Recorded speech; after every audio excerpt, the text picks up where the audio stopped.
Chers élèves, vous avez parfois tombé dans des situations dans lesquelles vous étiez obligé à assurer vos paroles, à souligner vos informations. Vous avez vécu un problème de la mystère du côté d'auditeur, ce qui provoqua des malentendus. Ensuite, le mal compréhension. Je vous ai trouvé la solution. C'est les figures de style d'insistance. Mais d'abord, qu'est-ce qu'une figure de style?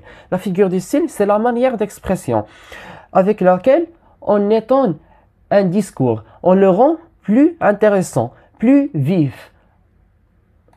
On satisfait le plaisir d'entendre chez l'auditeur ou chez les lecteurs. On écrit d'abord cette définition.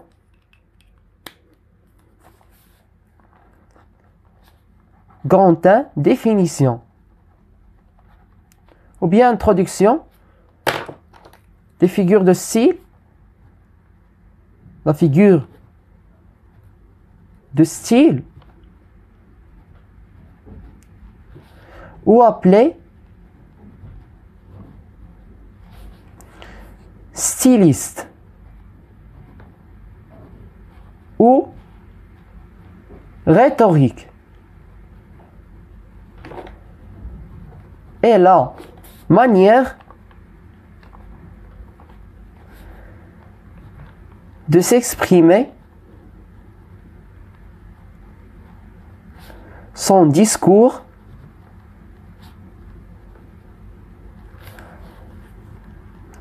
avec intéressement.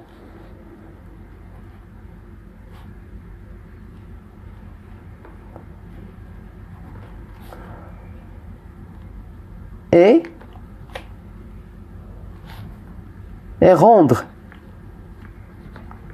ses paroles plus étonnantes, plus vives, même le texte, elle le rend plus expressif. Vous pouvez considérer cette définition comme une introduction pour passer aux figures du style. Définition de qu'est-ce que ça veut dire une insistance. Définition d'insistance. Ça veut dire la figure de style d'insistance. La figure de style d'insistance consiste à attirer la curiosité, attirer l'attention du lecteur ou d'auditeur. Elle consiste à répéter un mot pour assurer l'information, pour clarifier au début, pour souligner, assurer et mentionner ces paroles. Vous êtes avec moi? On écrit cette définition. Elle consiste à souligner, assurer,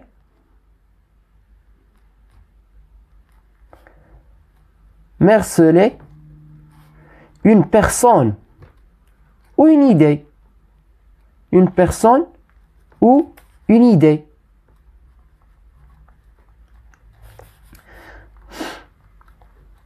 Elle est responsable. Elle est responsable à attirer l'attention du lecteur ou d'auditeur. Ça veut dire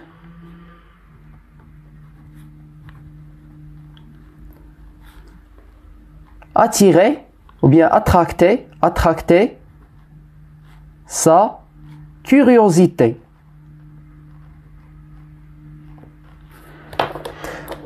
Il existe plusieurs figures ou bien plusieurs formes de la figure de style d'insistance. On va tracer un schéma pour mieux clarifier les informations, pour mettre les points sur le i.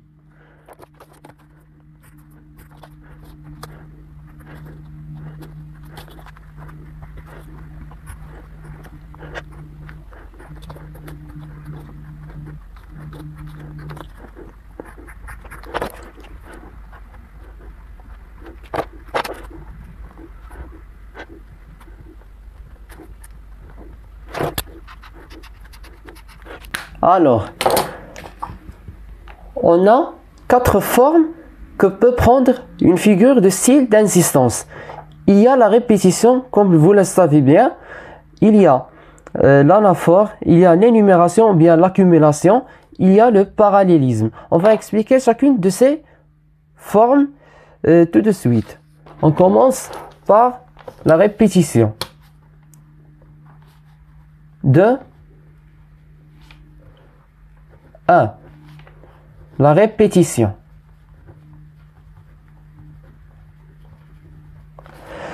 La répétition, c'est le fait de répéter un mot ou bien une expression ou bien une proposition à l'intérieur d'une phrase. C'est tout simplement la définition de la répétition. On donne l'exemple. Exemple de la répétition. Voyez avec moi. La terre était grise. Le blé était gris. Le ciel était gris. On remarque que le mot grise, tout simplement, dans cet exemple, se répète 3 fois. La terre était grise, le blé était gris, le ciel était gris. Giono. Cet exemple, son effet recherché, c'est de donner l'uniformité. L'uniformité est dégagée. Et la forme dégagée, comme on dit. On écrit la définition de la répétition.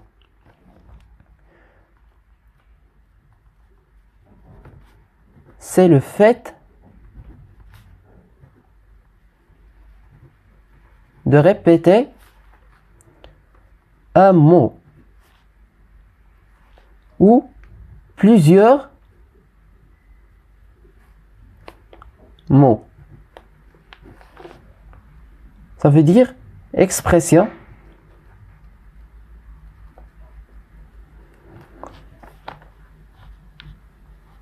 à l'intérieur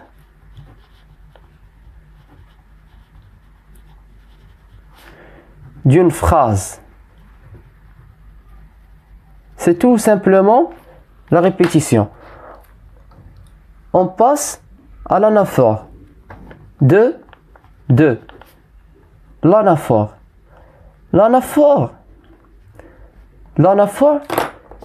c'est elle-même la répétition. Mais c'est un cas particulier de cette dernière. Comment ça? L'anaphore, c'est de répéter un mot ou de plusieurs mots ou la même expression, mais au début de la phrase, pas à l'intérieur de la phrase. Au début de la phrase ou au début d'une proposition. Ces 2 cas sont justes. On donne un exemple. Voyez avec moi. Exemple de l'anaphore. Ce mur, c'est de la prison en pierre. Cette porte, c'est de la prison en bois. Ces guichetiers, c'est de la prison en chair et en eau. On remarque qu'il y a la répétition d'une expression. Toute l'expression, c'est de la prison en.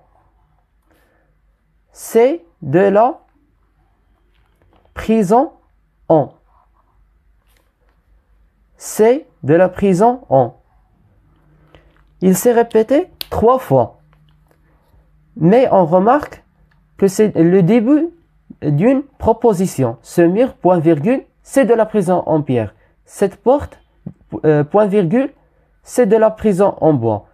On remarque aussi, encore, point virgule, c'est de la prison en. Ça veut dire que dans chaque proposition, on remarque dans le début la répétition de cette expression. Il s'agit d'une anaphore. Donc on écrit en définition. C'est un cas particulier de la répétition.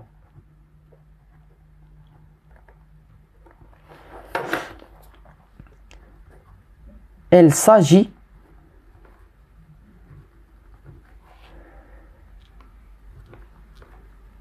de répéter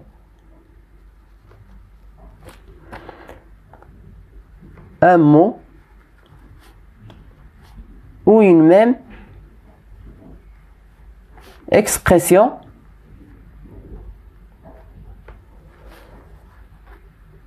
au début de la phrase ou la proposition, peu importe. Point. 2, 3. L'énumération, ou on peut appeler l'accumulation. L'énumération. L'énumération, c'est le fait d'indiquer les faits recherchés et citer les inventaires d'un tout pour donner au lecteur, pour étonner de sa valeur. C'est tout ça pour l'énumération. On parle du foisement. On parle de désordre des choses pour mieux valoriser le tout qui est indiqué par ces inventaires dans la phrase. On écrit cette définition, mais d'abord, on cite un exemple de numération. Exemple de l'énumération. On m'a donné de l'encre, du papier, des plumes et une lampe de nuit. Vous avez compris l'exemple? On m'a donné de l'encre, du papier, des plumes et une lampe de nuit. Il a indiqué beaucoup de choses, il a cité beaucoup de choses. Donc on écrit la définition.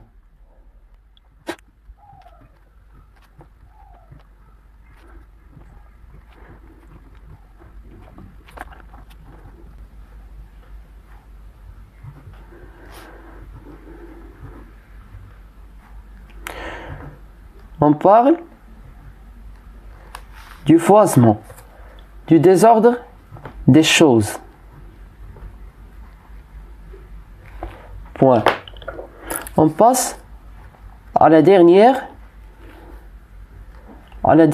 forme des figures d'insistance, qui est le parallélisme.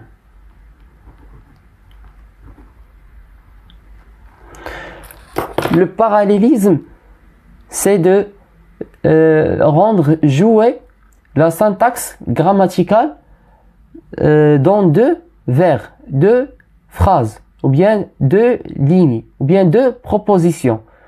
Ça veut dire que la syntaxe de la première phrase est elle-même celle de la deuxième phrase. Par exemple, la première phrase commence par un pronom personnel. La deuxième va obligatoirement commencer par un pronom personnel. La première phrase, par exemple, elle est affirmative, de la forme affirmative. La deuxième va être obligée d'être à l'état d'affirmation. Ou bien le contraire, si la première est à la négation, la deuxième, c'est à la négation. Ou bien les temps verbaux. Si le verbe ou bien les verbes de la première sont conjugués à l'imparfait, par exemple, la deuxième aussi obligée d'être conjugué les verbes en même temps qu'il y a l'imparfait. Si on trouve un complément d'objet dans la première, on va le trouver manifesté à la deuxième phrase.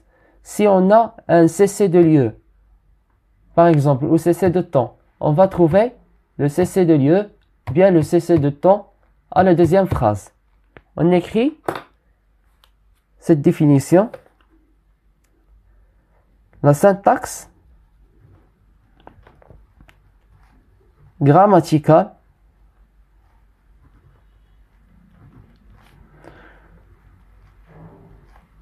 joue le rôle sur deux phrases, deux proposition. Ou bien de vers. On prend un exemple pour mieux comprendre. Exemple du parallélisme. Il n'avait pas de fange de l'eau de son moulin. Il n'avait pas d'enfer dans le feu de sa forge. Victor Hugo. On remarque que dans la première phrase, nous commençons par il, un pronom personnel, mais à la troisième personne. La deuxième phrase commence toujours par la même personne menée à la troisième personne. On remarque la négation. Un apostrophe ne et pas. La deuxième, aussitôt, à la forme négative. Le ton verbal, qui est l'imparfait, dans la première et celui-même dans la deuxième.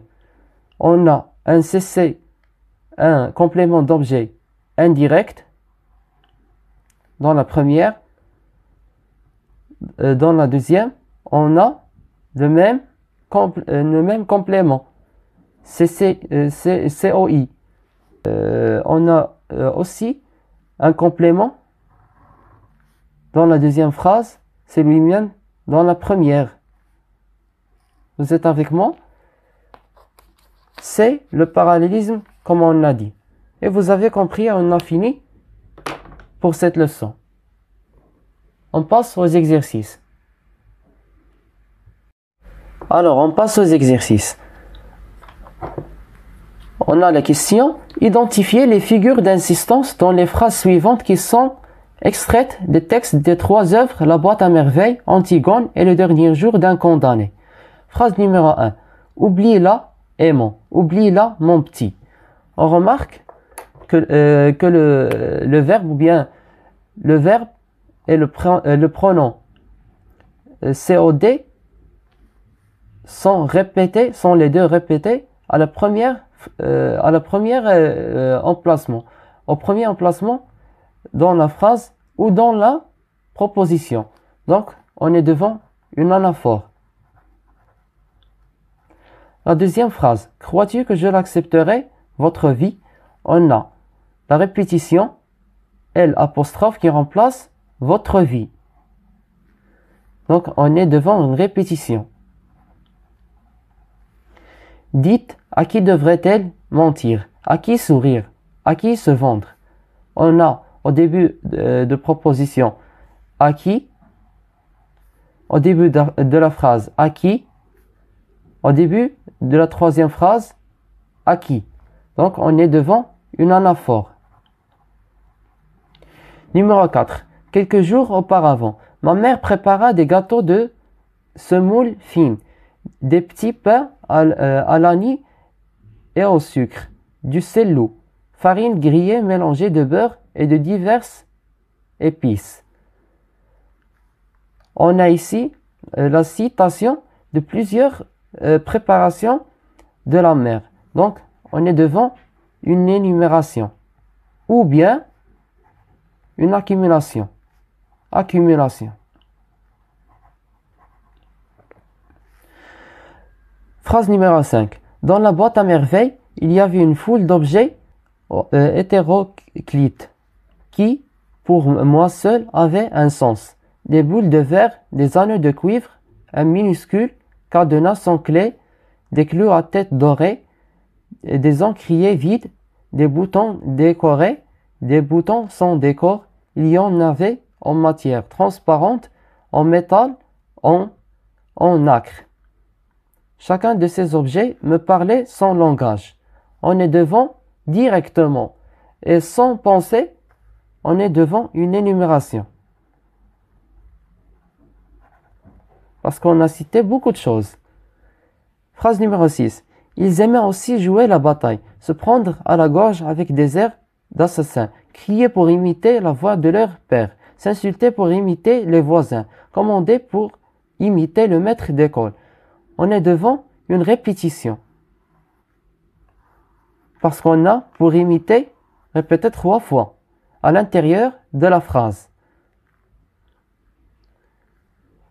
Et on peut dire qu'on a l'énumération dans cette phrase parce que tous ces actes sont aimables pour les élèves du MSID qui ont été les collègues du narrateur. Donc, on est devant une énumération et la répétition. Phrase numéro 7. Dans ma boîte à merveilles, il y avait des clous, des boules de verre, des anneaux de cuivre, un minuscule cadenas sans clé, des encriers vides, etc. Ça veut dire on a l'énumération.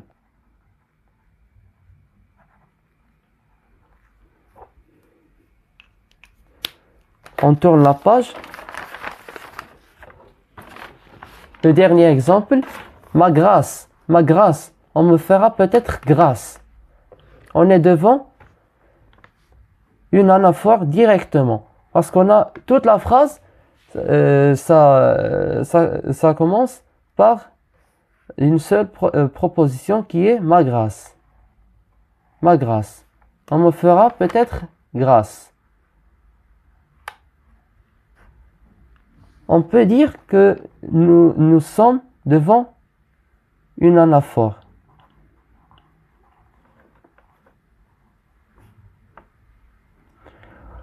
Ou bien, le mot grâce est répété 3 fois au début de la phrase et à la fin de la phrase. Mais on a dit que le cas particulier est dominant dans cet exemple parce qu'on a au début de la phrase, toute la phrase est composée de même proposition ou bien de même groupe de mots. Vous êtes avec moi? Donc il s'agit d'anaphore. Seulement l'anaphore. On se voit à la prochaine leçon, si Dieu le veut.